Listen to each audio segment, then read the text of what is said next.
Hey guys, tonight we're slipping into the silk slippers of a 16th century Ottoman palace astrologer, a job where predicting eclipses paid better than predicting your boss's bad moods. You've just arrived in Constantinople, clutching a scroll thicker than your future beard, and let's be honest, if you accidentally misread Jupiter's position tomorrow, you might retire early, permanently. So, before you get comfortable, take a moment to like the video and subscribe, but only if you genuinely enjoy what I do here. Drop a comment too. Tell me your city and the exact hour you're listening. Now dim the lights, maybe turn on a fan for that soft background hum, and let's ease into tonight's journey together. The year is 1583. You're Mehmet Efendi. No, not that Mehmet. You're the other one, the new Munenjimbashi, chief astrologer for Sultan Murad III. Your first task, deciphering your salary scroll. It arrives rolled tighter than a nervous courtier's shoulders, sealed with wax stamped by the Grand Vizier's ring. Unfurling it, you're hit with the scent of iron gall ink and bureaucracy. Your eyes skim past flowery Ottoman script, praising Allah's celestial design, and land on the numbers. 500 akçe. Not terrible, until you spot the footnote, subject to planetary alignment verification. Here's the mainstream bit. Ottoman salaries were paid in akçe, silver coins smaller than your thumbnail. But your contract? It's less employment agreement, more cosmic gamble. One section details bonuses for accurately predicting comets, plus 200 akçe. Another deducts pay if Venus is obscured by negligence, read you napped during observations.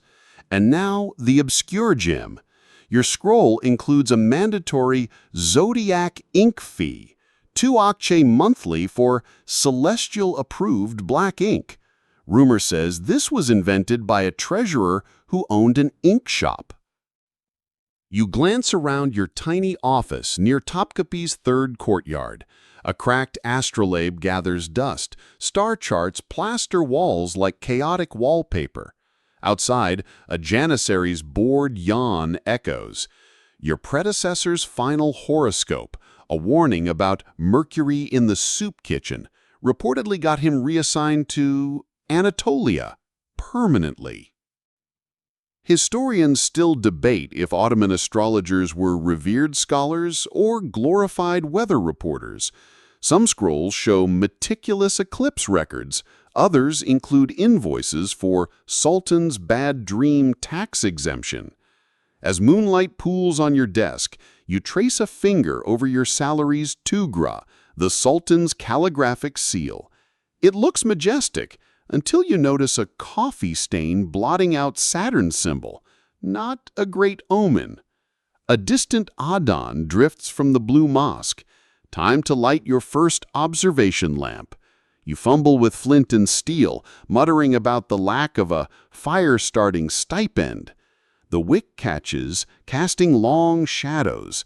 Somewhere in the harem, a lute plinks out a half-remembered melody. You dip your quill into that celestial-approved ink. The numbers on your scroll blur. 500 akçe, minus ink fees, minus planetary fines. How many cups of decent coffee will that even buy? The scent of freshly baked simit, those sesame-crusted bread rings sold by dockside vendors, drifts into your office. A cruel reminder that breakfast requires actual akçe. You smooth the salary scroll on your ink-stained desk. That base 500 akçe? It's already shrinking faster than a puddle in the Constantinople sun. Let's break it down, scribe style. First, the bonuses. The glittering promises. Plus 50 akçe for accurate lunar eclipse prediction. You nod. You nailed last month's blood moon, even if the Sultan merely yawned and ordered extra sherbet.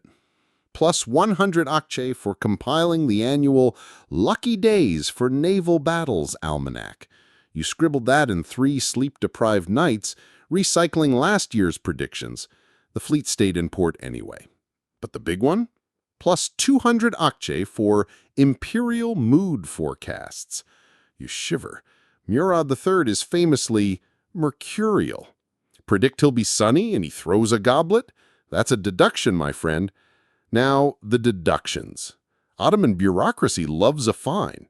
Minus 15 akçe, planetary misalignment surcharge.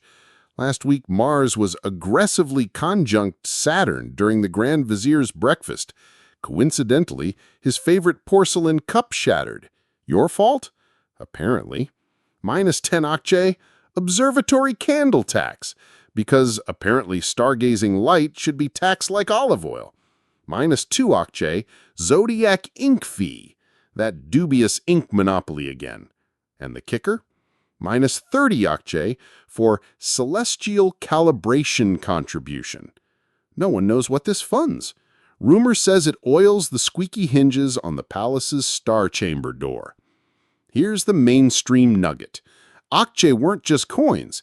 They were tiny economic universes. 10 bought a decent chicken, 30 a pair of leather slippers. Your net 395 akçe, so far, needs to stretch thin. Now the obscure delight. Nestled between deductions is a line so baffling you snort coffee onto your star chart. Plus 5 akçe, breadcrumb allowance for astrological observances. Turns out scattering breadcrumbs during certain planetary alignments was believed to appease mischievous celestial jinn. Your predecessor apparently filed for reimbursement after pigeons ate his ritual crumbs near Venus's zenith. The finance office, bewildered, approved it as a sanctioned astrological expense. History is gloriously weird. You hear clinking outside. A servant slides a brass tray under your door. 1 small coppered pot of thick coffee, 2 rock sugar lumps, and a stale simmet. Your first-day palace welcome ration. You dunk the bread, contemplating the economics of crumbs. Scholars still feud over whether Ottoman salary scrolls were meticulous records or creative fiction. Some show astrologers earning fortunes in meteor shower bonuses. Others list payments in second-hand fur coats during coin shortages. A shadow fills your doorway's lattice. It's Hassan, the treasury clerk, with a ledger thicker than a cannonball. "Effendi," he drones. "The mood forecast bonus requires daily documentation, Form 37C, in triplicate." He drops a stack of blank parchment smelling of sheepskin and despair. You glance at your salary scroll's dwindling total. Maybe predicting the Sultan's coffee preferences pays better than predicting stars. The scent of roasting chestnuts and donkey dung hits you the moment you push open the heavy palace gate onto the bustling Divan Yolu street.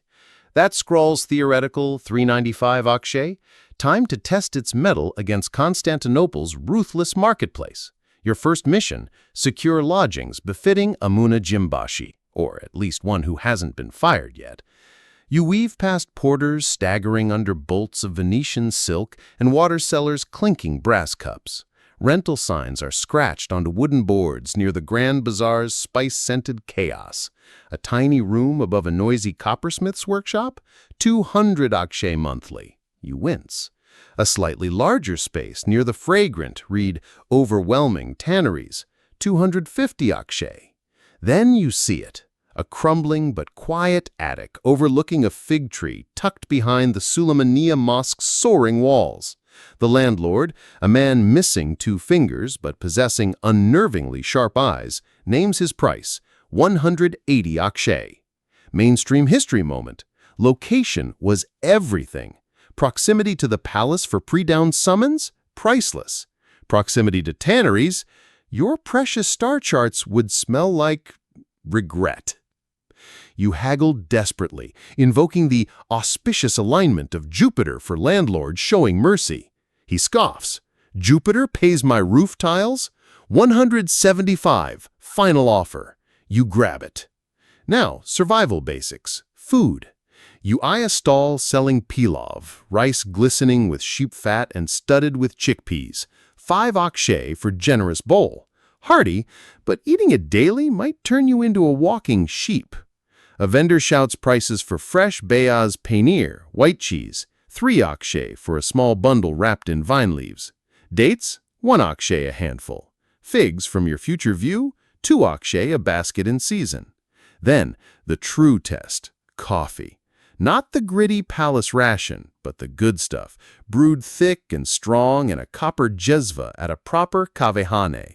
1 small cup, 4 akshay. You feel your carefully calculated budget tremble. Clothing can't be ignored. Your official robes are provided, thankfully. Silk is expensive. But under things matter. A simple linen shirt from the Egyptian market, 40 akshay. Sturdy leather boots to survive Constantinople's muddy streets and palace courtyards slick with rainwater, a heart-stopping 70 akshay. You glance down at your worn travel shoes. Maybe next month? Here's the obscure, delightful kicker. The Ottoman bread price fix and the size tax. Sultanic decree regulated the price and weight of the staple soman, a round, flat loaf. Bakers paid a tax based purely on the physical size of their oven's opening, not the bread produced. This led to comically narrow, absurdly long loaves being baked to fit tiny, low-tax ovens. You watch a customer argue with a baker, holding a loaf nearly as tall as a child. "It's regulation weight," the baker insists, waving the doughy spear. You make a mental note. Bread, 1 akshay, unless it requires a cart. Fuel for your chilly attic, a small sack of Mongol charcoal for your brazier, 15 akshay. Lamp oil for late-night charting, 10 akshay per flask. And that Zodiac ink, you find the designated supplier near the old Byzantine aqueduct. His ink is indeed black as a moonless night, and suspiciously priced at exactly 2 akshay more than the market rate. He winks, tapping a sign bearing the official treasury seal. Celestial purity costs extra, Effendi. Scholars still heatedly debate Ottoman living costs. Palace records list prices, but were they real? Did a chicken really cost 10 akshay everywhere, or just near Topkapi where vendors inflated prices for trapped bureaucrats? Your scroll said 500 akshay. Rent, 175. Food, modest, 100. Charcoal and oil, 25. Ink, 2. Boots, unthinkable. Coffee, a luxury. You clutch your remaining 93 akshay. A sudden gust whips street dust into your eyes. Nearby, a well-dressed merchant nonchalantly buys 3 cups of coffee. Tomorrow, you'll need to chart a course to those bonuses, or risk eating nothing but regulation-length bread. The pre-dawn call to prayer echoes off Topkapi's domed roofs, a sound as familiar now as your own grumbling stomach. You clutch your hastily scribbled imperial mood forecast for Sultan Murad III, today's make-or-break bonus opportunity. 200 akshay glitters in your mind like a distant star, but predicting the stars is science. Predicting the Sultan, that's high-stakes gambling. You smooth your official green robe, a loner smelling faintly of mothballs and someone else's anxiety, and join the stream of bleary-eyed officials shuffling towards the Divan council chamber for the morning audience. The air inside is thick with incense, nervous sweat, and the cloying scent of quince preserves, the Grand Vizier's favorite breakfast. You take your assigned spot, not among the powerful viziers on silk cushions, but tucked behind a marble column near the Sultan's elevated cafes, cage-like screened balcony. From here, you observe. Murad III is invisible behind gilded latticework, but his presence is a physical weight. A dropped scroll, a stifled cough, the room holds its breath. Mainstream fact, the Ottoman Sultan was semi-divine, his moods dictating fates. A frown could mean demotion, a snapped finger, exile, or worse. Your job, translate celestial omens into human temperaments. Today's planetary alignment, Venus trying Jupiter. Textbook auspicious. But then you spot the coffee cup. A servant places a delicate Iznik porcelain cup near the lattice. Steam curls upwards. Murad III's hand emerges, long fingers, a heavy emerald ring. He lifts the cup and sets it down hard. The clink echoes. The Grand Vizier flinches almost imperceptibly. Your carefully drafted forecast, serene benevolence, ideal for petitions, suddenly feels like parchment made of pure folly. Venus-Jupiter harmony? Try Mercury in the coffee pot. Obscure ritual alert. Palace astrologers weren't just watching stars. They were master readers of mundane omens. The slant of a shadow, the flight path of a sparrow in the courtyard, the way the Sultan stirred his sherbet. A scribe once lost a month's pay because the Sultan's favorite hunting falcon sneezed during a favorable Jupiter alignment. You hastily scrawl a mental revision. Caution advised. Minor celestial friction may cause administrative delays. Bland, safe, probably bonus killing. Then the moment arrives. The chief treasurer, a man whose jowls quiver like set custard, presents a request for funds to repair Galata's leaky aqueduct. Silence. The Sultan's unseen gaze feels like hot coals on the back of your neck. Your scroll claims Venus promises generosity. The slammed coffee cup suggests otherwise. Historians are still at war over how much power Ottoman astrologers really wielded. Palace chronicles show sultans ignoring dire eclipse warnings, yet obsessing over a courtier's inauspicious green slippers. Was it genuine belief? Political theater? A convenient scapegoat system? You'll never know. You raise your own smaller observation scroll, a mirror-polished brass plate, angling it to catch the light filtering through a high window. You're not really checking Jupiter. You're watching the distorted reflection of the Sultan's hand hovering near a tray of sugared almonds. He picks one up. He doesn't throw it. He eats it. Slowly. "Approved," comes the muffled voice from behind the screen, slightly bored. The treasurer sags with relief. You exhale, your knuckles white where you'd gripped your star charts. Bonus secured? Maybe. But then the Sultan's voice rasps again, freezing the room. And the astrologer, this Venus-Jupiter concordance, does it favor new horses? A gift? A test? You glance at your polished plate. His reflection shows a hand idly stroking his beard. Not furious, possibly curious. Dare you suggest he splurge? "O light of the age," you begin, voice thankfully steady. "Venus blesses beauty, Jupiter expansion. A steed of surpassing grace would surely reflect the heavens' approval upon your magnificent stables." Bland, flattering, safe. The Grand Vizier shoots you a look that could curdle milk. The silence stretches. Then a soft grunt from behind the screen. Dismissal. You bow, sweat trickling down your spine. As you back out of the chamber, you pass the chief treasurer. He murmurs, barely moving his lips, "Stable's budget is empty. Next time, Effendi, suggest pigeons." You step into the sun-drenched courtyard, the 200 akçe bonus feeling fragile as a soap bubble.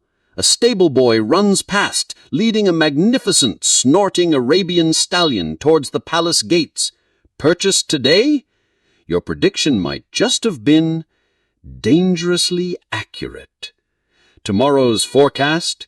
Financially auspicious, but avoid horse traders. The scent of singed wool and panic hits you before you even reach the palace kitchens. That ominous clanging isn't the noon bells, it's the frantic beating of pots, the traditional Ottoman fire alarm. You round the corner into chaos. Steam, smoke, and the shrieks of scullery boys mingle in the air. A plume of gray curls from the vast central hearth where a whole lamb, destined for tonight's banquet, now resembles a meteorite fallen to earth. And pinned to the soot-streaked worm next to the carnage, a hastily scribbled copy of your planetary chart for the day, prominently circled, Mars in retrograde, avoid fire. Your stomach knots tighter than a poorly tied turban. This, Effendi, is a deduction event. The head cook, Ali Usta, a mountain of a man whose apron is now artfully decorated with charcoal smudges, spots you. He points a meat cleaver, still dripping, at the chart. "This," he billows, voice raw from smoke inhalation. "Mars backward! You cursed the hearth, Effendi! The Grand Vizier's favorite lamb is charcoal!" Mainstream reality check. In the Ottoman worldview, celestial events weren't abstract. They directly influenced earthly affairs. A retrograde Mars did signify aggression, conflict, and yes, fire. Your chart was standard procedure, posted daily in key service areas, usually ignored. Today, catastrophically relevant. You stammer about Mars being an Aries, naturally fire-prone anyway, but Aliusta isn't having celestial nuance. He needs a scapegoat, and your salary scroll just volunteered. Enter the kitchen diviner, an official you never knew existed. Nesrin Hanum emerges from the pantry, wiping flour from her hands. Her title? Ochak Falcısı, literally hearth fortune teller. Her job? Reading omens in the shape of rising bread dough, the crackle of kindling, and the patterns of spilled coffee grounds to avert culinary disasters. Obscure gem unlocked. She nods gravely at your chart. Mars retrograde conjunct the hearth star in our local chart, she intones, pointing to a smudge of ash you'd assumed was a coffee stain. A clear warning against ambitious roasting. She shoots Ali Usta a pointed look. He flushes. Perhaps the lamb was suspiciously large for the spit. Nesrin Hanum's existence is a deliciously bizarre footnote, a state-sanctioned kitchen witch, blending folk superstition with your celestial bureaucracy. Her report will carry weight. The deduction notice arrives before the smoke clears. Hassan, the treasury clerk, materializes like a vengeful genie summoned by spilled akçe. He unfurls a slim, terrifying scroll. Deduction code Mars Retro 7B. Planetary negligence surcharge impacting state catering. Penalty minus 30 akçe. You stare. 30 akçe. That's 6 chickens, or 15 decent coffees, or almost half your rent. But the chart was posted, you protest. Hassan taps the fine print on your original salary scroll you'd conveniently forgotten. Posting of warnings does not constitute absolution of celestial responsibility. Active mitigation required. Active mitigation? Were you supposed to dive into the hearth and wrestle the lamb off the spit yourself? Historians, bless their dusty hearts, are still fiercely debating the line between belief and convenience in Ottoman celestial accountability. Some argue sultans genuinely feared astral influences. Others point to palace account ledgers showing planetary penalties mysteriously spiking after expensive accidents, conveniently offsetting costs. Was your Mars deduction genuine cosmic blame shifting or a creative bookkeeping solution for a ruined banquet? You'll never know. What you do know is Nesrin Hanum sidles up, offering a soot-streaked simit. Next time, Effendi, she whispers conspiratorially, note the direction the hearth smoke drifts before breakfast. If it blows towards the Sultan's quarters, suggest cold mezza. She pats your arm, leaving a flowery handprint on your green robe. It's cheaper than lamb. As you trudge back to your tower, the smell of failure and burned meat clinging to you, you pass the stables. The magnificent Arabian stallion Murad III, bought after your auspicious prediction earlier, munches golden hay. A groom buffs its coat. That prediction earned you precisely nothing extra. Yet one misplaced planetary advisory costs you 30 hard-earned silver coins. The irony stings sharper than wood smoke. You glance up at the sky. Mars glints, faint and reddish, stubbornly backtracking against the stars. You shake your fist at it, a futile gesture. Tomorrow's chart better feature Venus dispensing free baklava, or you're pawning that cracked astrolabe. The rhythmic tink, tink, tink of a coppersmith's hammer drifts up to your attic window, a counterpoint to the grumbling of your stomach. You stare at the salary scroll, specifically the baffling line, +5 akçe, breadcrumb allowance for astrological observances. 5 akçe, enough for 2 bowls of pilaf or 1 truly decent coffee. But breadcrumbs, for stars. Tonight, under a sky suspiciously clear for Constantinople, duty calls. It's time to perform the ritual of the celestial crumbs. You gather your supplies, a small pouch of yesterday's stale soman crumbs, purchased for 1 akçe, irony noted, a brass bowl engraved with stylized constellations, scuffed, probably second-hand, and a scroll copy of tonight's planetary positions. The designated site? A secluded, slightly pigeon-haunted corner of the palace's 4th courtyard near the disused aviary pavilion.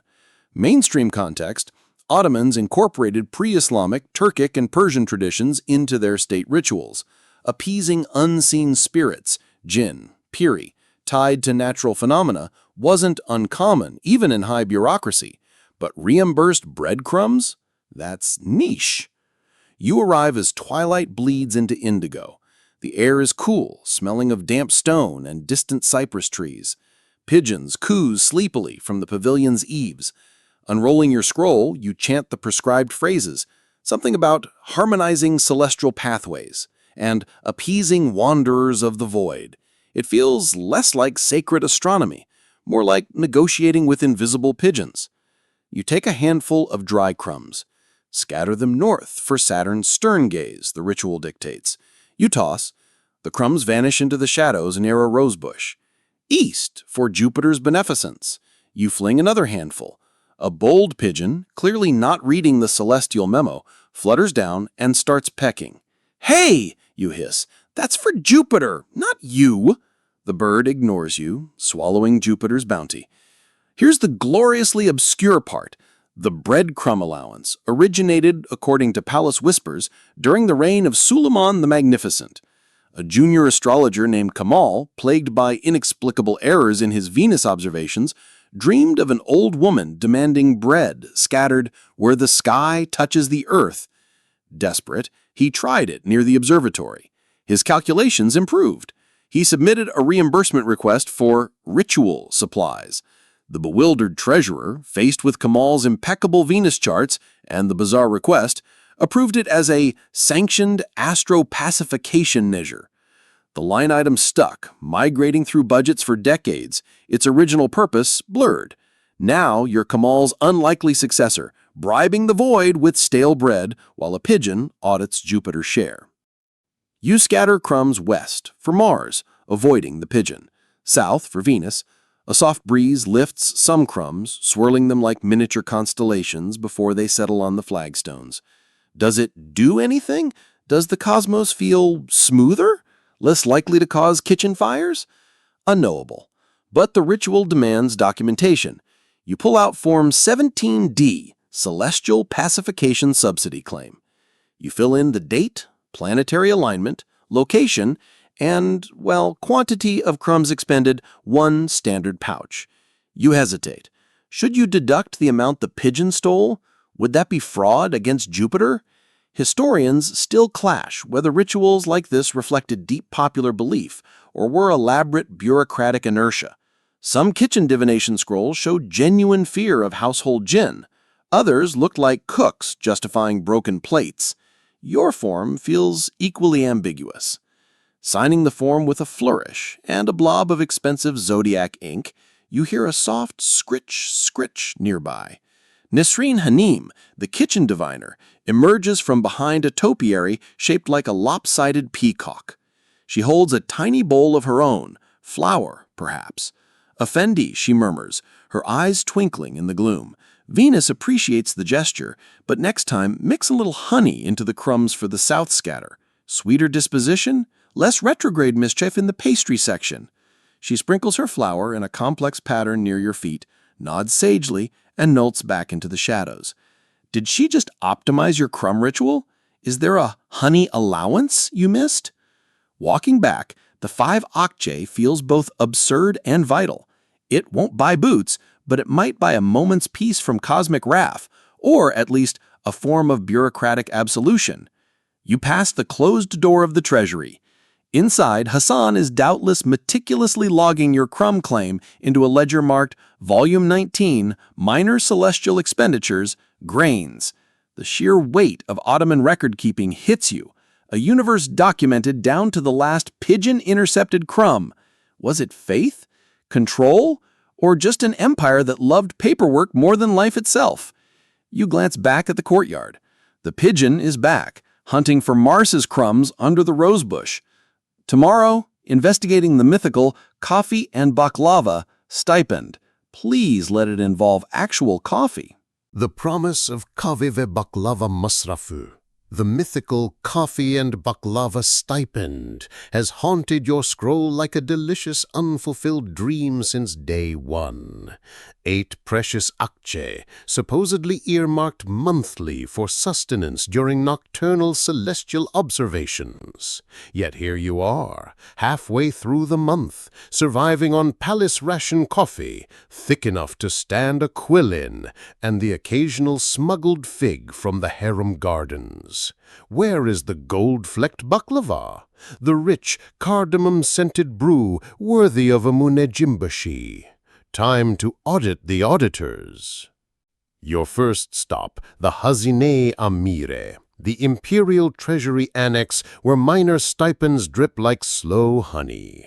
Hassan the clerk sits behind a teetering fortress of ledgers, his fingers stained purple from cheap accounting ink. You present your query with the reverence due a sacred text. Hassan Effendi, the Kahve ve Baklava Masrafu, it appears delayed? Hassan doesn't look up. He flips open a ledger bound in what looks like distressed goat. Code, he grunts. You stammer the stipend's bureaucratic designation. SKB 1583M. His finger, nail-bitten to the quick, trails down columns dense with minute Siyakat script, the notoriously cryptic Ottoman accounting shorthand that looks like sparrows danced in ink. Mainstream reality. Ottoman bureaucracy ran on paperwork thicker than the Bosporus. Salaries, stipends, even firewood allowances were meticulously logged, cross-referenced, and often creatively interpreted. Hassan taps an entry. SKB 1583M. Status, Tasih Edildi. Verified. Disbursement, Mahsus. Specific. Your heart lifts. Specific, meaning it is not coin. It is a right. The right to collect 1 portion of palace-grade coffee beans and 1 tray of Imperial Bakery baklava per lunar eclipse successfully predicted and observed. The air leaves your lungs. Lunar eclipse? They occur maybe twice a year. Your scroll mentioned nocturnal observations implying regular stargazing. This was buried in Appendix C of the Treasury Regulations, subsection Stimulant Allocation for Celestial Anomaly Monitoring. Obscure, devious, and deeply Ottoman. The stipend wasn't fuel, it was a performance bonus for rare events, disguised as a perk. History's dry footnote. Palace accountants were masters of stipend obfuscation. Janissaries received boot-blackening allowances only payable during snowstorms in July. Gardeners got rare bulb subsidies for tulips eaten by the Sultan's parrot. Your coffee stipend was just another bureaucratic mirage. Hassan slams the ledger shut, raising a small cloud of dust and defeat. No verified eclipse this month, Effendi. No baklava. He offers a thin, almost sympathetic smile. Though if you happen to observe a partial eclipse tonight, he lets the implication hang. Fraud? For baklava? Your stomach growls agreement, but your astrological integrity and fear of Anatolia wins. You mutter thanks and turn to leave. A moment, Hassan adds. He scribbles a note on a scrap of paper, folds it, and presses it into your hand. It's greasy. For your dedication. Galata, the coffee house with the blue door. Ask for Mehmet. Say Hassan sent you. Mention the thirsty stars. Scholars remain bitterly divided. Were these Byzantine stipend rules genuine fiscal prudence or elaborate systems to avoid paying people properly? Some stipends were paid in salt, others in firewood measured by armfuls deemed sultanic. Was your coffee allowance meant to incentivize eclipse vigilance or just torment underpaid stargazers? You unfold Hassan's note later in your tower. It's not an address. It's a crude map leading away from the palace towards the bustling dockside district of Galata, ending at a smudged X, and a price. 3 akçe for the real stuff. Your stipend denied, but black market coffee beckoned. Hassan, it seemed, ran a side hustle in celestial caffeine. That evening, clutching your remaining ukçe, you navigate Galata's steep, narrow streets smelling of fish, tar, and roasting beans. You find the blue door. Inside, the air hums with low conversation and the rhythmic bubbling of jezves. Men play tavla, smoke nargile, debate shipping routes, and avoid looking directly at the Sultan's astrologer in his slightly too fine, soot-stained green robe. You approach the counter. Mehmet, Hassan sent me. The thirsty stars. The burly man behind the counter, sleeves rolled up to reveal anchors tattooed on his forearms, grunts. He slides a tiny steaming copper cup across the scarred wood.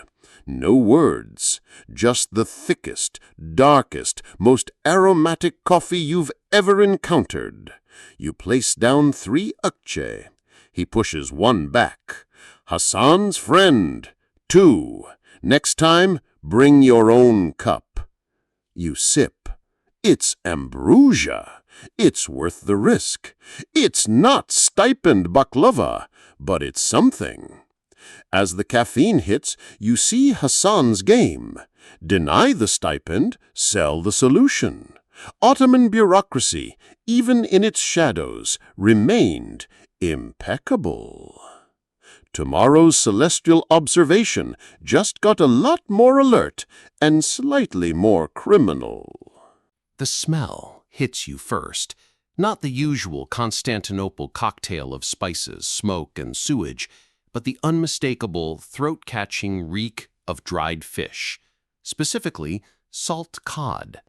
It clings to the coarse burlap sack dumped unceremoniously onto your star charts by Kemal, the broad-shouldered janissary whose Mars-ruled temperament you just auspiciously aligned for next week's guard rotation lottery. He grins, showing a gap where a tooth should be. Payment, Effendi. Finest morena from the Black Sea Fleet. Better than silver, eh? Won't tarnish. He claps your shoulder, a blow that rattles your astrolabe, and vanishes down the tower stairs, leaving you alone with your fragrant fee. You stare at the sack. Janissary horoscopes. Your discreet, deeply unofficial, and technically treasonous side hustle. Mainstream fact, Janissaries, the Sultan's elite slave soldiers, were intensely superstitious. A favorable horoscope before a dice game, a guard duty assignment, or, most lucratively, the quarterly promotion lottery was worth more than their meager pay. Your niche? Offering discreet celestial insights away from the prying eyes of the ulama, religious scholars, who frowned upon astrology for soldiers. Kamal's cod wasn't your first unconventional payment. Last week, it was a slightly dented brass helmet. For head protection during Mercury retrograde, Effendi. The week before, 3 suspiciously warm hen's eggs. Cash was rare. Barter was the black market's heartbeat. But this was bulk. Where do you even put a sack of salt cod in a tiny observatory already overflowing with parchment and pigeon gilt? The scent alone would announce your illicit enterprise louder than a herald. You shove it under your desk, covering it with a discarded star chart depicting a suspiciously optimistic Jupiter. The cod gazes up at you reproachfully through the burlap weave. 5 akçe worth? Maybe, but the risk? Getting caught selling horoscopes to the Sultan's own soldiers could earn you a one-way ticket to the frozen garrison at Erzurum, interpreting goat entrails for bored border guards. Then the knock. Not Kamal's fist-hammering. This is precise, polite, unnerving. 2 taps. You freeze, heart pounding like a frantic darbuka. Hastily kicking the cod sack further into shadow, you open the door a crack. It's not the treasury or the mufti. It's Selim Effendi, the impeccably robed private secretary to Grand Vizier Sayavush Pasha. Your blood turns to ice water. Selim doesn't enter. He surveys your cramped chaos with nostrils that flare almost imperceptibly. Does he smell the cod, or just the desperation? Mehmet Effendi, he murmurs, his voice smooth as aged Rocky.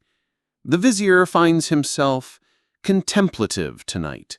The stars, he wonders, do they favor patience in certain delicate negotiations with the Venetian envoy? He holds out not a scroll, but a small velvet pouch. It clinks softly, heavier than it looks. A token, Selim says, placing it gently on your ink-stained desk atop a chart showing Venus coyly approaching Saturn. He smiles, a thin curve devoid of warmth. The vizier values clarity and loyalty. This was the gift economy, not a salary line, not a bonus, a peshkesh, a present, ostensibly voluntary, utterly mandatory. Refusing a Grand Vizier's token, that wasn't just career suicide, it was existential suicide. But accepting it for tailoring the stars to his political needs, that crossed a line even your Janissary cod barter hadn't breached. Mainstream reality, bribery lubricated the Ottoman bureaucracy, but for astrologers, it was a tightrope. Your charts were supposed to be divine messages, not political tools. Yet viziers, harem mothers, even foreign ambassadors sought favorable readings. Obscure gem, palace astrologers kept secret gift grading scrolls, personal ledgers ranking patrons by generosity and risk. A minor official's silver bracelet, grade C. The Grand Vizier's velvet pouch, grade A, with skull and crossbones doodled in the margin. Selim waits, immaculate, while your mind races. The velvet pouch glimmers. How many akçe inside? Enough for boots, rent, a lifetime supply of non-fish-based protein? The cod under the desk seems to pulse with its own fishy aura. Historians are still locked in fierce debate. Were palace astrologers respected truth-tellers or glorified political weather vanes? Court records show some bravely delivering unwelcome prophecies and suffering exile. Others seem suspiciously adept at aligning the heavens with their patrons' desires. Were the stars read or arranged? You glance at your cracked astrolabe. Could it be calibrated? Convey my deepest respect to the light of the viziarity. The stars, they are complex, but Venus's current grace suggests strategic deliberation often yields the ripest fruit. Bland, ambiguous, safe, hopefully worth the pouch. Selim smiles, doesn't reach his eyes. Strategic deliberation, apt. He bows fractionally. The vizier will be illuminated. He turns, robes whispering against the stone floor, and disappears down the spiral stairs as silently as he arrived. You slump against the door, the velvet pouch burning a hole in your conscience and your palm. You open it. Not Akçe. 5 heavy silver kurush, worth easily 50 Akçe. A fortune. Enough to buy real coffee for months. Boots, maybe even a bribe to make the cod smell vanish. The weight is intoxicating, but beneath the desk, the salt cod mocks your windfall. Kemal paid you in fish for hope. The vizier paid you in silver for a lie wrapped in starlight. You pour the coins onto your desk. They gleam coldly next to the brass bowl used for celestial crumbs. The pigeon coos outside. The line between Munejimbashi and political puppet feels thinner than the parchment predicting tomorrow's dawn. Tomorrow's chart requires creative adjustments. Better order more of that expensive zodiac ink. The velvet pouch of silver kurush sits heavy in your desk drawer, radiating guilty heat like a tiny captured sun. But tonight, the cosmos demands payment of a different kind. Your precious state-mandated zodiac ink is down to a stubborn sludge at the bottom of its ceramic pot. The cracked astrolabe you inherited groans ominously when tilted, and the parchment? Let's just say your star charts are starting to look like they were sketched on dried fish skin, which, given the lingering aroma, isn't far off. Time to visit the Imperial Suppliers, a journey into the heart of Ottoman procurement, where necessity meets extortion. You descend into the warren of workshops clinging to Topkapi's outer walls. The air hums with the rasp of saws, the clang of hammers, and the acrid tang of chemicals. Your first stop? Ahmet Parchment Maker, whose stall reeks of ammonia and desperation. Rolls of vellum hang like pale, flayed skins. Astrologer grade, Ahmed beams, patting a suspiciously blotchy sheet. Smooth as a vizier's promise, only 15 Akçe per sheet. You wince. Your scroll budget is 5 Akçe monthly. Mainstream fact, high-quality writing materials were luxury items. Palace workshops produced exquisite vellum from calfskin, scraped thin and bleached, a process involving pigeon dung and urine, hence the smell. Ahmet sees your hesitation. Perhaps economy grade, he gestures to a pile of rough, hairy sheets resembling dried saddle leather. 5 Akçe, good for lists or fire starters. You need precision for Mercury's transit across the sun. You haggle, invoking celestial favor. He counters with the rising price of Anatolian calves. You settle on 2 sheets of mid-tier at 8 Akçe each. 1 coffee sacrificed. The parchment feels gritty, promising ink blots. Next, the ink. The official supplier, Mustafa Murakepçi, operates from a dim alcove guarded by a bored soldier. His sign bears the double-headed eagle and the dreaded treasury seal. His ink is exquisite, viscous, blacker than a moonless night in the Black Sea, smelling faintly of oak galls and victory. Zodiac ink, Mustafa intones, holding up a small vial like a sacred relic, blessed under the dog star, guaranteed against celestial fade, 4 Akçe per vial. 4? Last month it was 2, you sputter. Inflation, Effendi, Mustafa sighs, polishing a vial on his sleeve. The Venetian oak gall merchants, pirates, and the squid ink component, scarce this season. Blame Neptune. Obscure procurement scandal. Mustafa's cousin supplied the Navy's caulking tar. Coincidence? Unlikely. You remember Hassan's map, the Galata coffee. Could you risk unofficial ink? 1 blurry chart predicting the Sultan's digestion could land you in Anatolia. You hand over 4 akçe, feeling the Grand Vizier's silver coins scream in protest from your drawer. Mustafa beams, slipping the vial into a velvet pouch, smaller, cheaper than Selim's. A wise investment in clarity, Effendi. The stars approve. Finally, the instrument repairer, Leyla Hanem. Her workshop is a cave of wonders, disassembled celestial globes, brass gears, lenses the size of dinner plates. She peers at your cracked astrolabe through an eyepiece strapped to her forehead. "Ah," she murmurs, her voice like grinding gears. "The Rais al-Khattab model, 1578, cracked along the meridian ring, common flaw." She taps it. A tiny piece of brass clinks onto her workbench. "Stress fracture. Too much enthusiastic star pointing." You blush, recalling a particularly vigorous Mars retrograde gesture. Leyla Hanem is a treasure. Female artisans weren't uncommon in Ottoman guilds, especially in specialized non-military crafts like instrument making. Her knowledge was arcane, passed down from her Armenian grandfather who served Suleiman. "Can it be fixed?" you ask. She snorts. "Fixed? Child, I can make it sing sweeter than Hafiz." She scribbles an estimate on a shard of pottery. 30 akçe. You choke. That's 2/3 of your base salary. "The brass is special," she explains, unperturbed. "Alloyed during a Venus transit, hard to replicate, plus labor, delicate work." She gestures to her magnifying glasses. "These eyes don't calibrate themselves for free, Effendi." You stare at the estimate, then at your dwindling pouch of akçe.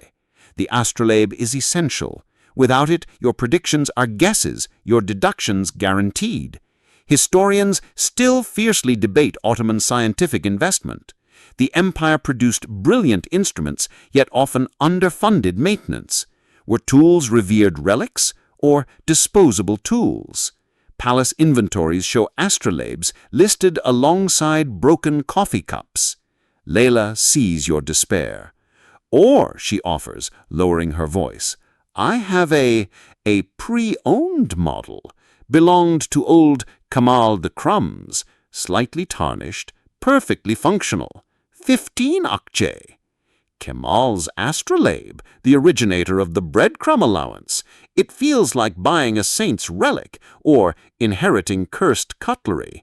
But 15 akçe is boots, or half a sack of charcoal, or 7 coffees. You hesitate. The cracked instrument in your hand feels like a metaphor for your entire salary. Leyla picks up Kamal's astrolabe. It's smaller, simpler, but the brass gleams with careful polishing. On the back, tiny precise scratches form not constellations, but loaves of bread. You blink. Leyla winks. Kemal believed certain alignments affected yeast rising.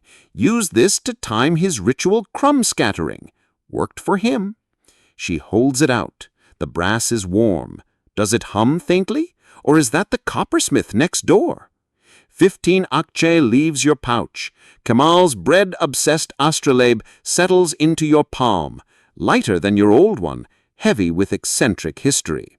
As you leave, Leyla calls out, "Try not to point it at any important porcelain, Effendi." Walking back, the parchment scratches your arm, the ink vial weighs down your robe, and Kemal's bread-obsessed astrolabe sits snug in your bag. The vizier's silver bought tools, not truth. The Grand Vizier wanted clarity. You just bought Kemal's second-hand stars and Mustafa's overpriced squid juice. You glance up. The real stars are emerging, cold and indifferent. Kemal's astrolabe feels warm. Tomorrow, attempting to collect your actual pay, may the queues be short and the coin counters honest, or at least too busy to notice Kemal's bread diagrams. The scent of stale ledgers, cold sweat, and something suspiciously metallic hangs thick in the Hazine Amira's pay queue. You've been here since dawn, wedged between a yawning palace gardener clutching a receipt for sultanic tulip bulb trauma compensation and a sour-faced scribe muttering about ink-stained cuffs. Today is payday, or more accurately, attempted payday. Your scroll promises 395 Akçe, post-Mars retrograde deduction, pre-crumbs bonus. In your hand, Kamal's second-hand astrolabe feels strangely warm, its etched bread loaves a silent reminder of cosmic crumbs past. The queue inches forward like a constipated snail.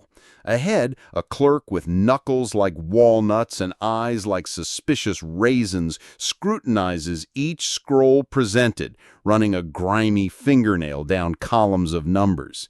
He weighs silver Akçe on a tiny worn scale, squinting, occasionally plucking one back. "Shaved," he barks once, tossing a coin into a dented copper bowl already half full of rejects. The owner, a minor cook, groans but dares not protest. Mainstream reality. Ottoman silver Akçe were notorious targets for clipping, shaving edges, and sweating, acid bathing to extract silver. Treasury clerks were trained hawks, their scales meticulously and often corruptly calibrated. Your net pay could literally weigh less than promised. You finally reach the front. The clerk, nameplate, Yusuf, grade 3 disbursement officer, doesn't look up. Scroll. His voice is gravel rolling downhill. He slides yours across the worn oak counter. Yusuf unfurls it, his nail tracing your deductions and the lone breadcrumb allowance. He snorts softly. "Crumbs, eh? Pigeons got mine last week." He consults a massive ledger, licking his thumb before turning pages thick with entries. He finds your name. Mehmet Efendi, Munajimbashi. Net, 400 Akçe. 400? Did the crumbs bonus arrive? Hope flickers. Then the deductions begin. Not the celestial ones, the treasury ones. Yusuf ticks them off on thick fingers. 1. Record verification fee, -5 Akçe, for checking your scroll against the master ledger. A fee for paying you? 2. Coin calibration surcharge, -3 Akçe, ensuring purity against clipped coins. He gestures vaguely at the bowl of rejects. 3. Q maintenance contribution, -2 Akçe. The oil for the hinges, and Yusuf's patience. He taps the counter meaningfully. 4. Nefes Akçesi, breath tax, -1 Akçe. Obscure gem unlocked, an infamous minor levy literally translating to breath money, historically applied in crowded bureaucratic spaces. Justification? Air displacement during lengthy fiscal interactions. You're being taxed for breathing near the pay window. Yusuf scoops silver Akçe from a heavy chest. He places them on his scale, adding tiny lead weights. The beam dips. He removes one coin, adds it back, removes another. The scale finally balances. He sweeps the coins into a worn leather pouch and thrusts it at you. 389 Akçe, sign. He points to a ledger line. You stare. 400 -5 -3 -2 equals 389. His math is as solid as his ethics. You sign. The pouch feels lighter than hope. Historians are still locked in fierce debate. Was Ottoman wage theft systemic corruption or an unofficial tax system? Some records show meticulous audits punishing corrupt clerks. Others reveal entire departments where fees were simply budgeted into operating costs. Was Yusuf a rogue, or was the Q maintenance contribution actually listed in some dusty treasury manual under essential disbursement lubricants? The weight in your pouch, 389 Akçe, offers no answers, only the cold reality of silver. Leaving the treasury's oppressive gloom, you burst into the sun-drenched second courtyard. You loosen your collar, the leather pouch suddenly heavy with something. Not just silver. Resignation? You plunge a hand in, letting the small, cool coins run through your fingers. 389 Akçe. Rent, 175. Food, 100. Charcoal, 15. Zodiac ink debt, still looming. Boots, a distant dream. Kamal's astrolabe, tucked in your sash, feels like a lead weight mocking your efforts. You count the coins again. Still 389. A sudden fierce craving hits you, not for food, but for the thick, bitter clarity of real coffee. Not the palace swill, the good stuff from the blue door. Galata calls. You navigate the chaotic streets, the pouch a secret warmth against your hip. You find the blue door, push it open. The rich narcotic aroma of roasting beans washes over you. Mehmet, the coffee seller, glances up from his jezve. No words. He placed 2 akçe on the counter. He slides a tiny, steaming cup towards you. You take the first sip. It's fire and earth, bitter and revitalizing. It burns away the taste of bureaucracy and use of sour breath, worth every clipped, taxed, and Q-maintenanced akçe.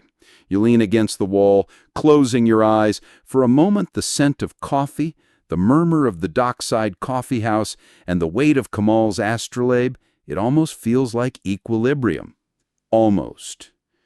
Tomorrow, when the Grand Vizier's gift feels less like silver and more like a millstone, and Mercury threatens delays. A nervous flutter, like trapped starlings, wakes you before dawn. Not celestial anxiety. This is earthly dread. Rent is due. The attic landlord Osman possesses the unblinking stare of a desert hawk and fingers permanently stained with fig juice. He expects 175 akçe today. But your pay pouch holds only 389, and the relentless arithmetic of survival, charcoal, lamp oil, that cursed Zodiac ink refill, has already whittled it down to a precarious 254. You clutch Kamal's astrolabe, its etched bread loaves cool against your palm. Where is the rest? The treasury scroll promised 400. Yusuf the disbursement clerk's fees stole 11. Where are the missing 35? A cold suspicion settles. Salary delay. The Ottoman Empire ran on celestial time and bureaucratic molasses. You hurry towards the palace, the sky bruised purple with pre-dawn. Hassan, the treasury clerk, is already at his ledger fortress, looking unusually harried. A small crowd of minor officials, gardeners, stable hands, a lutmend from the harem, hovers like anxious moths. Hassan Effendi, you begin, trying to sound authoritative, not desperate. My final disbursement. 35 akçe seem adrift. Hassan doesn't look up. His finger stabs a chaotic column in his ledger. Code, Debel. Mercer, red 1585. Status, Tayer A. delayed. Mercury retrograde. The words hang in the air, thick with bureaucratic inevitability. Mainstream celestial lore, when Mercury appears to move backwards in the sky, an optical illusion, it signified communication breakdowns, travel delays, and administrative chaos. Your heart sinks. Hassan taps a treasury decree pinned nearby. During Mercury's celestial retrograde motion, all non-essential fiscal disbursements shall be suspended to avoid accounting errors born of astral misalignment. Not essential? Your rent? Hassan offers a thin, weary smile. Blame the planet, Effendi, not the clerk. The ledgers are sensitive during retrogrades, prone to phantom entries or vanishing ones. He gestures vaguely at the anxious crowd. Everyone's waiting. The lootmender's been here since yesterday. Claims Mercury stole his G-string allowance. Obscure administrative horror.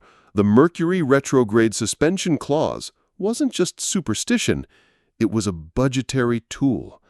Historians still furiously debate ledgers showing payments mysteriously delayed during retrogrades, coinciding with treasury cash flow problems.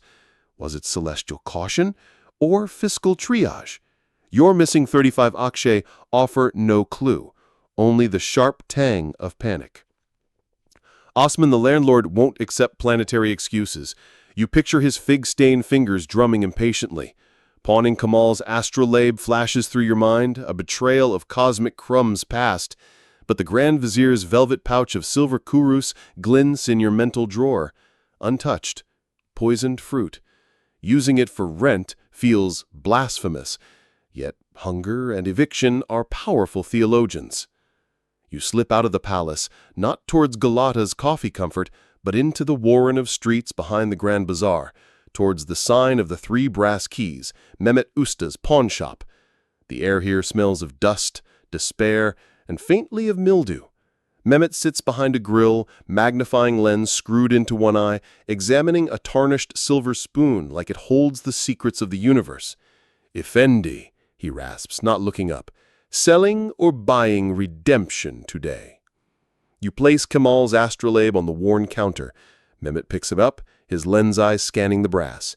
He traces the etched bread loaves with a cracked fingernail. Ah, Kamal's folly, the crumb counter's compass. He spins the reet, the star pointers whispering against the scale. Functional, quirky, the bread diminishes its appeal to serious scholars. He names a price, 25 akshay. It feels like selling a piece of the sky. But 25 akshay plus your remaining 254 equals 279. Rent is 175. Survival requires negotiation. You channel Ali Usta the cook haggling over lamb.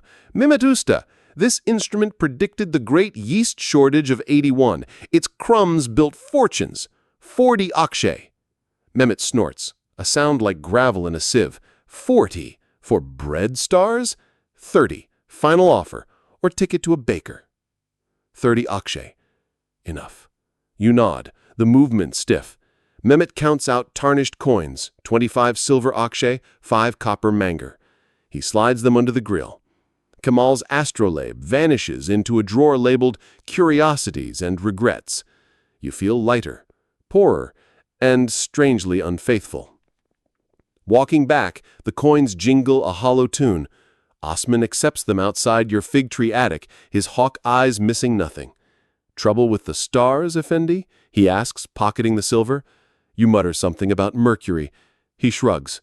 "Planets don't pay for roof tiles. Next month on time, or the pigeons get your view." That evening, perched in your now paid-for attic, the absence of Kamal's astrolabe is a physical ache. The cracked one lies discarded, useless. You need to record Mercury's retrograde for the palace log. But with what instrument? A sudden, reckless impulse strikes. You pull out the Grand Vizier's velvet pouch. 5 heavy silver kurus gleam in the lamplight. 1 kurus equals 40 akshay. Enough to buy Kamal's astrolabe back twice. Enough for boots. Months of real coffee. The lure is dizzying. For the stars, you tell yourself. For accuracy. But the thought feels greasy. Instead, you reach for a scrap of your economy-grade parchment. You dip a reed pen into the last dregs of zodiac ink. You don't need an astrolabe to see Mercury's position. Its delay is etched in your empty coin pouch and Mehmet's drawer. You sketch the retrograde path with deliberate, heavy strokes. Mercury retrograde. Confirmed. Causes: administrative confusion. Misplaced funds. General cosmic petulance. Mitigation: none advised. Endure. You hesitate, then add a footnote. NB, also blamed for unusually sour palace yogurt today. Correlation unconfirmed. It's not science. It's sarcasm wrapped in starlight. You sand the ink, the action feeling futile. Downstairs, Osman's wife starts pounding dough for tomorrow's bread. The rhythmic thump, thump, thump echoes the beating of your own, slightly compromised heart. Tomorrow, the vizier expects a progress report on those strategically deliberate stars, armed only with sarcasm and a reed pen. The Grand Vizier's velvet pouch feels like a lodestone sewn into your sash, pulling your spine straighter and your conscience lower as you climb the polished steps to the palace's inner sanctum. Selim Effendi awaits outside the Star Chamber, a small, domed room reserved for celestial consultations, its walls painted with faded constellations and one suspiciously modern coffee stain. He doesn't speak, merely inclines his head towards the heavy cedar door. The silence is heavier than the pouch. Inside, the air smells of beeswax, old parchment, and the sharp, metallic tang of anticipation or dread. You unpack your tools, the cracked astrolabe held together by prayer and a hastily tied silk thread, Kemal's parchment, gritty texture, promising ink disasters, and the precious vial of zodiac ink.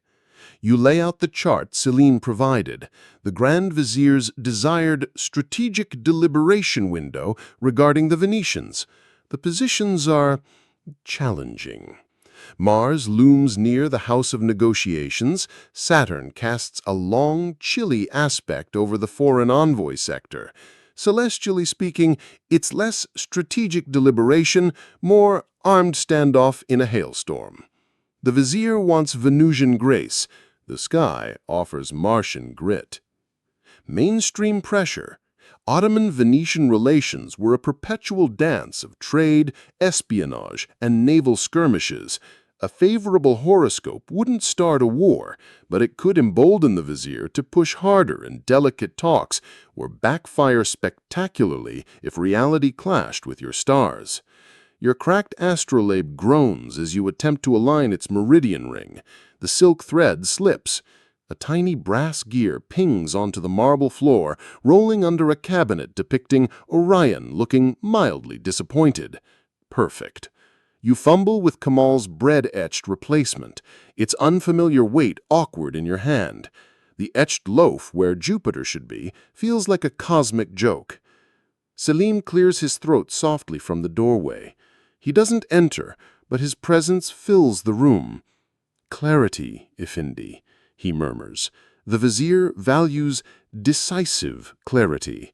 His gaze flicks to the velvet pouch, subtly bulging beneath your robe. The unspoken words hang. Earn it or explain its absence. You dip your reed pen into the zodiac ink. It flows black and smooth, deceptively compliant. You begin sketching the transits, your hand steady despite the tremor in your gut. Focus on the aspects, you tell yourself. Find the loopholes. Here's the obscure salvation. Ottoman astrologers were masters of aspect mitigation. If Mars threatened conflict, you highlighted its sextile to Venus, suggesting passionate conviction tempered by charm. If Saturn brought delays, you noted its trine to Mercury, implying prudent caution, ensuring thorough preparation. It wasn't fraud, it was celestial spin. You bend over the chart. Mars is conjunct the negotiation house, but it's also applying a wide trine to the moon in Pisces. Martian energy, you murmur, pen hovering, channeled through fluid intuition. Selim's eyebrow arches fractionally. You press on. Saturn's gaze is stern, yet it falls upon the Venetian sector, suggesting their logistical burdens, not Ottoman intransigence. A tiny, almost imperceptible nod from Selim. Encouragement or warning not to overplay. You add flourishes, a benefic fixed star twinkling near the ascendant. Enduring Ottoman advantage. Jupiter discreetly blessing the treasury quadrant. Favorable terms. The chart transforms. The celestial hailstorm becomes a bracing, productive spring shower. You sand the ink, the gritty parchment accepting the narrative. Selim glides forward, retrieves the chart without looking at it, and slips it into a leather tube. The Vizier will be illuminated, he repeats, his tone neutral as distilled water. He pauses at the door. Your instrument, Effendi, it seems fatigued. The celestial work requires precision. His gaze lingers on the cracked astrolabe, lying like a wounded bird on your desk. Tools should reflect the clarity they seek to reveal. He leaves, the door clicking shut with terrifying finality. The silence rushes back in. You slump onto the stool, the effort of celestial spin leaving you drained. The Grand Vizier's silver feels colder now. Did you provide clarity, or just a prettily packaged lie the Vizier wanted to hear? Historians still spar viciously over the influence of court astrologers in Ottoman diplomacy. Some peace treaties bear annotations referencing auspicious alignments. Others were signed during documented celestial turmoil. Were the stars heeded, or merely used as decorative justification for decisions already made in shadowed council rooms? Your manipulated chart offers no answers, only the lingering scent of expensive ink and moral compromise. Later, in your tower, the muezzin's call washes over the city. You attempt an honest observation with Kamal's astrolabe, trying to find solace in real stars. You pointed towards Venus, bright in the twilight. The etched bread loaf near the sighting arm aligns with the horizon. For a fleeting, absurd moment, it looks like Venus is perched atop a celestial somun. A soft snort escapes you, half despair, half laughter. Nesrin Hanam, the kitchen diviner, materializes in your doorway like a benign phantom, holding a small honey cake. "Long night, Effendi?" she asks, placing the honey cake beside your inkpot. The ovens felt your creative energy. Venus in the 10th house of reputation, conjunct baked goods, a powerful omen for diplomatic catering. She winks, vanishing as quickly as she came. You stare at the honey cake, then at the astrolabe's bread loaf star. The line between cosmic truth and necessary fiction feels thinner than the parchment you spun it on. Tomorrow, paying the true price for zodiac ink and discovering why Mustafa Murakebchi never blinks. The knock isn't polite. It's a percussive thud, thud, thud that rattles your last intact inkwell. Mustafa Murakebchi fills the doorway, a silhouette blotting out the weak Constantinople's sun. His usual smirk is absent, replaced by a grim set to his jaw that makes the dried squid ink clinging to his sleeves look like battle scars. He doesn't wait for an invitation. He strides in, the scent of oak galls and salt water preceding him like a herald of doom, and slams a fresh vial of zodiac ink onto your desk, right atop your carefully fudged Grand Vizier chart. "For Akche," he states, his voice flat, final. It's not a request, it's an extraction. You stare at the vial. It's identical to last month's. Same size, same inky void within.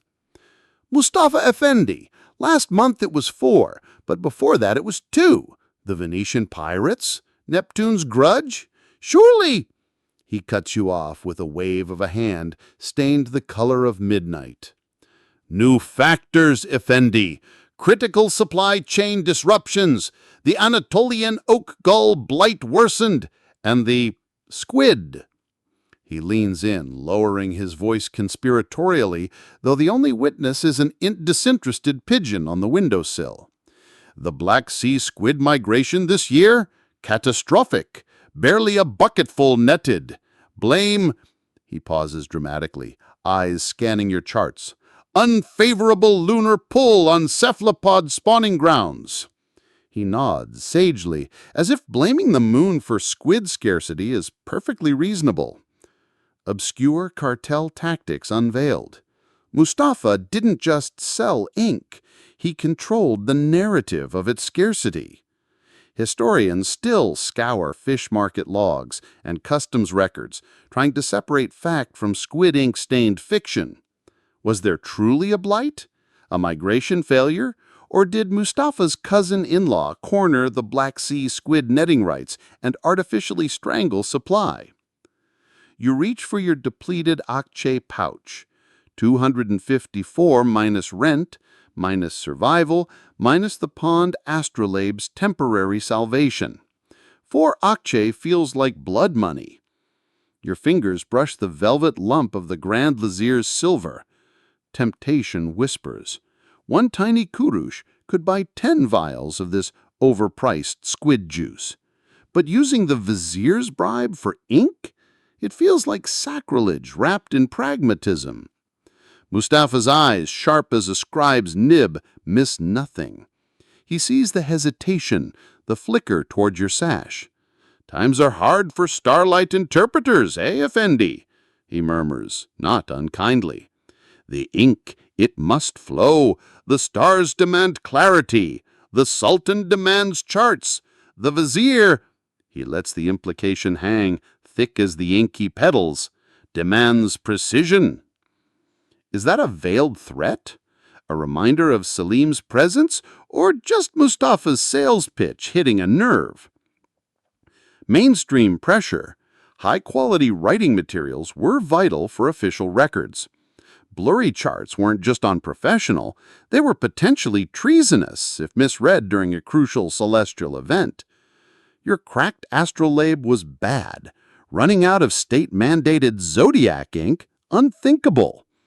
You count out 4 worn akçe, their silver dull next to the imagined gleam of the Grand Vizier's karush. Mustafa pockets them with a speed that suggests relief, not gratitude. He doesn't leave. Instead, he pulls a small, greasy ledger from his satchel. "Signature, Effendi, for the record." You sign beside your name, your quill scratching on the cheap paper. Mustafa studies your signature, then taps the vial. "Pure sif no squid, Effendi, blessed under the dog star during its zenith, guaranteed to make even creative interpretations look divinely inspired." His gaze flicks meaningfully towards your Grand Vizier chart, peeking out from under the new vial. Heat floods your neck. Does he know, or is he just a master of suggestive salesmanship? He snaps the ledger shut. "Until next month, pray for cooperative squid or favorable moons." He leaves, his heavy tread echoing in the sudden silence. The new vial of ink sits there, a small dark monument to your dwindling finances and compromised principles. You pick it up. It feels heavier than 4 akçe should feel. The ink inside is blacker than a moonless night over the Bosporus, blacker than Mustafa's hinted threats. You unscrew the cap. The scent is potent. Oak galls, iron, and that undeniable briny tang of deep-sea desperation. Squid ink, or just a cleverly added essence? Historians still clash bitterly. Were the exotic components in Ottoman luxury inks, gold, lapis, squid ink, genuine markers of quality, or just elaborate marketing scams exploiting bureaucratic gullibility? Chemical analysis of surviving documents is inconclusive. Some show traces of cephalopod proteins, others just expensive vegetable dyes. Your vial offers no answers, only the promise of compliant darkness flowing from your pen. You dip a fresh reed into the viscous fluid. It coats the tip, smooth, deep, and utterly opaque. Perfect for obscuring celestial truths or inking over financial despair. You glance at the small clay jar hidden behind a loose brick in your wall.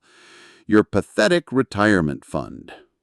3 copper mungir, 2 slightly bent silver akçe, and a button that might be brass. Saving for old age as the Sultan's astrologer felt less like prudence, more like cosmic comedy. One bad mood forecast, one inconveniently timed eclipse, and retirement could mean interpreting goat entrails on the Persian border. The new ink glistens. Kamal's pawned astrolabe felt like a betrayal. This ink purchase feels like surrender. The pigeon coos, a soft derisive sound. Outside, the muezzin calls the faithful to prayer. You close your eyes. The scent of squid and bureaucracy, a lullaby of imperial service. Tomorrow, seeking financial wisdom or commiseration in the steamy sanctuary of the hammam and discovering the bathhouse economist. Steam thick as Ottoman fog wraps around you, scented with cedar soap and the mineral tang of heated stone. The Chemberlitash Hammam is Constantinople's great equalizer, where viziers' backs look as vulnerable as stable boys, and anxieties melt like sweat into marble. You sink onto the hot central Gobektashi platform, muscles unknotting for the first time in weeks. Here, under the domed ceiling, where sunlight fractures through star-shaped vents, you aren't the Munejimbashi drowning in deductions. You're just another body seeking warmth. Until the whispers begin. To your left, prone on the steaming marble like a beached sea god, is Levent Rais, a grizzled ship's navigator for the Black Sea Fleet. His skin is tanned leather, etched with salt lines and faded constellations tattooed on his forearms. Ursa Major, Orion's belt. "Stars, Effendi," he grunts, noticing your gaze. He taps his temple. "Up here now. 40 years. Don't need your fancy brass." He scoffs softly. "The Sultan pays me 180 akçe a month. 180! To dodge Venetian cannons and read currents by Polaris. Know what the Tersane, naval dockyard, pays a clerk to count the oars I risk my neck for? 250. Mainstream reality. Ottoman military pay was notoriously lopsided. Elite janissaries earned well when paid. Skilled sailors like Levent were often undervalued cogs in the imperial machine. His bitterness steams hotter than the bathhouse rocks. To your right, meticulously scrubbing his ink-stained fingers with a pumice stone, sits Jamil Effendi, a master calligrapher from the Enderun school. His movements are precise, reverent, even in the steam. "The Tersane clerk?" Jamil murmurs, his voice like silk rasping on parchment. "He counts oars. I illuminate the Sultan's name on imperial decrees. Gold leaf, Effendi. Ground lapis lazuli for the blue of Allah's sky. My stipend? 220 akçe." He holds up a hand, fingers long and elegant, yet calloused. "Minus a 15 akçe sacred pigment preservation fee, payable to the nephew of the head librarian who stores the pigments." Obscure bureaucratic parasite unlocked, the material custodianship surcharge. Historians still unearth palace ledgers showing endless fees levied not for the use of precious materials, gold, rare inks, silk, but for their mere safekeeping by well-connected relatives. Jamil sighs. "I breathe gold dust. My salary buys lentils." You become the bathhouse economist, a reluctant node in this underground network of fiscal grievances. You share your own scroll saga, the 500 akçe, whittled down by crumbs, planetary fines, Yusuf's breath tax, and Mustafa's squid carkel. Levent barks a laugh that echoes off the dome. "Mercury stole your pay? Huh, try the Admiral's Cat Fund. They docked me 5 akçe last voyage because the ship's cat looked melancholy during a storm. Said it predicted bad luck. Cat got extra fish. I got less silver." Jamil nods sagely. "I was once fined 10 akçe for excessive flourish expenditure on a particularly glorious basmala.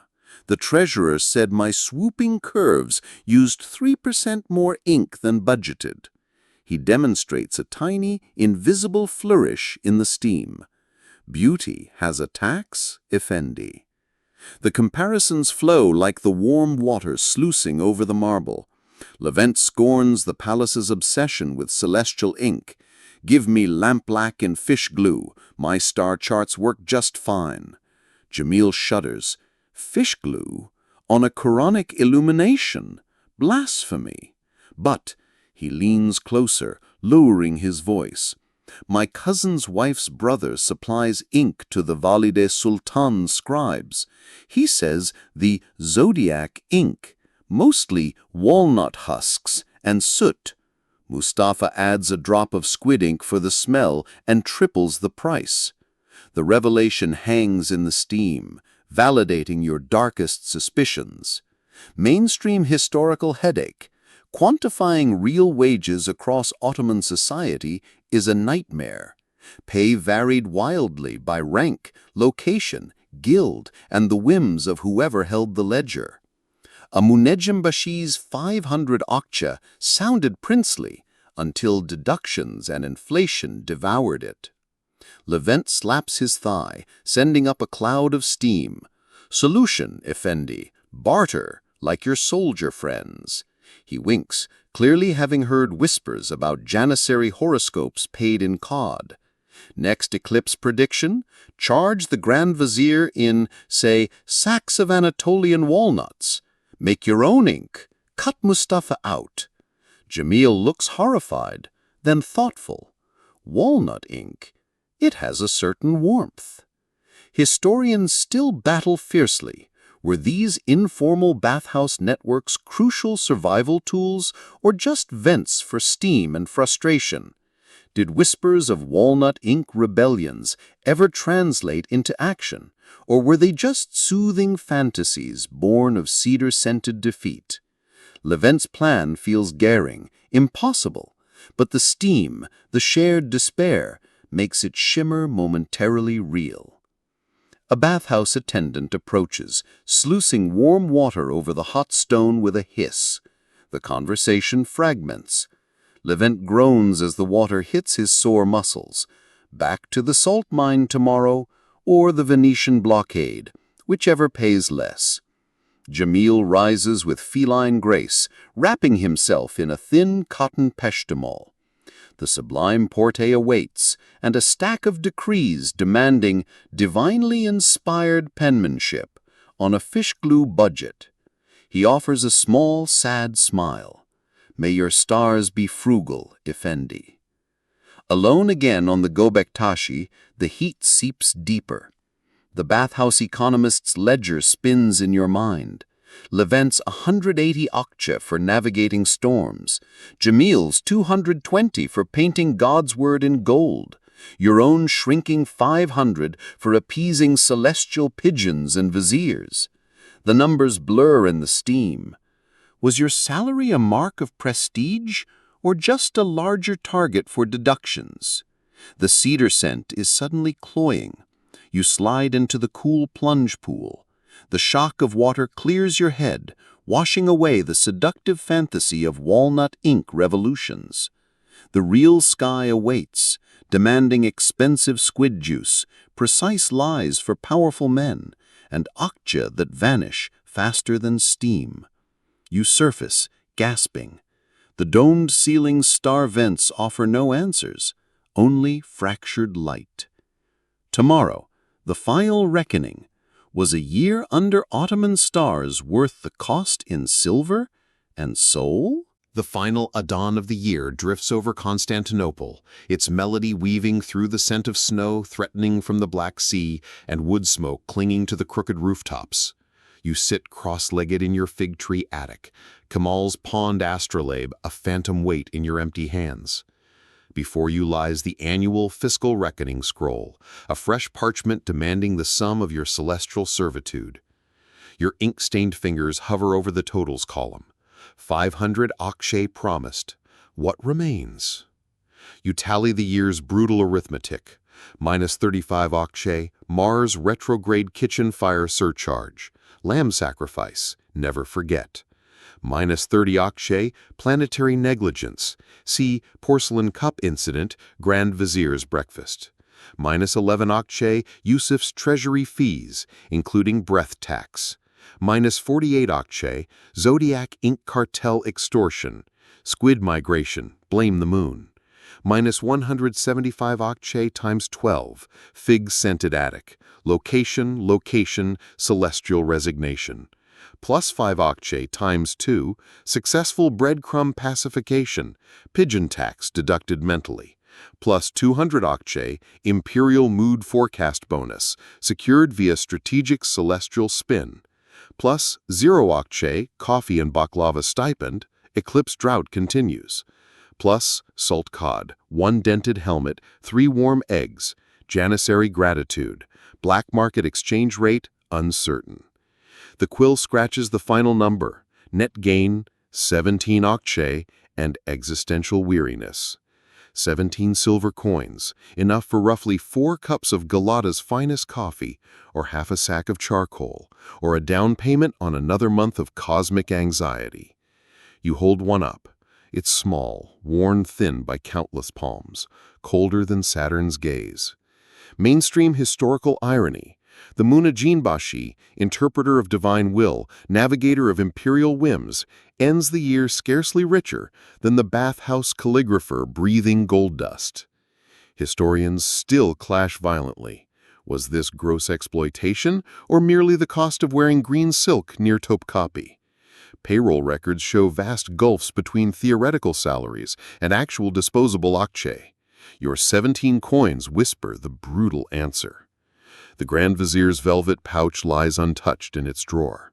5 heavy kurush, temptation solidified. Using it felt like selling the dog star to a Venetian merchant. You open the drawer. The coins gleam dully, untainted silver. A year's integrity measured in 5 untouched discs. You snap the drawer shut. Some lines, even starving astrologers won't cross. For now. Outside, snow begins to fall. Soft, silent feathers dusting the fig tree's bare branches, muffling the city's constant hum. The cracked astrolabe sits discarded. Kamal's breadstar instrument is warming Mehmet's pawnbroker's ledger. You are down to a reed pen, gritty parchment, and Mustafa's squid ink lies. Yet a strange lightness settles. You survived Mercury's theft, Yusuf's greed, Mustafa's cartel, and the Vizier's velvet pressure. You appeased Jean with crumbs and navigated janissary promotions via salted fish. The stars, ultimately, were neither kind nor cruel. They just were. And you charted them anyway. Gentle epilogue.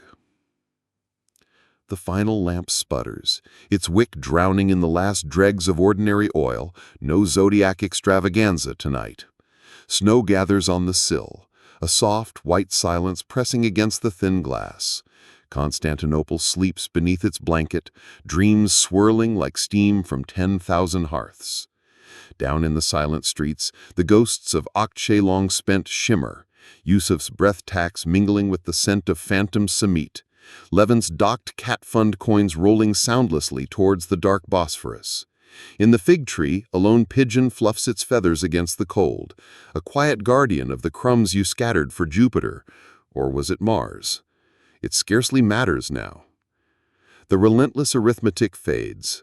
The Grand Vizier's demands dissolve like ink in warm water.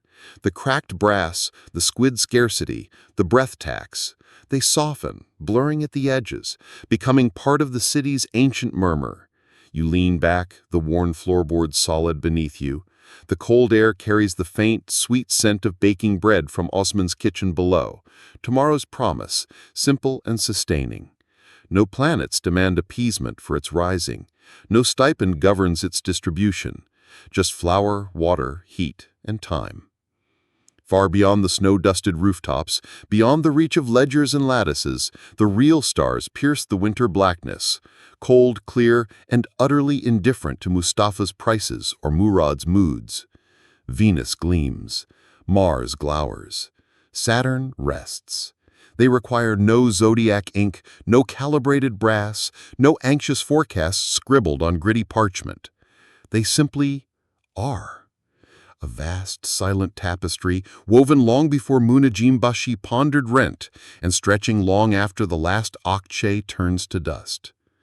The snow falls heavier now, tucking the city, its struggles, and its stargazers into a deep, forgiving quiet. The pigeon coos once, a soft lullaby in the frozen dark. Your eyes grow heavy. The ink stains on your fingers, the phantom weight of Kamal's astrolabe, and the chill of those 17 akçe in your pouch, they all fade, gently, into the welcoming embrace of the longest night. The stars watch, Constantinople sleeps, and somewhere, beyond the veil of ledgers and longing, a single, perfect fig ripens slowly on a snow-laden branch, dreaming of spring. No deductions apply.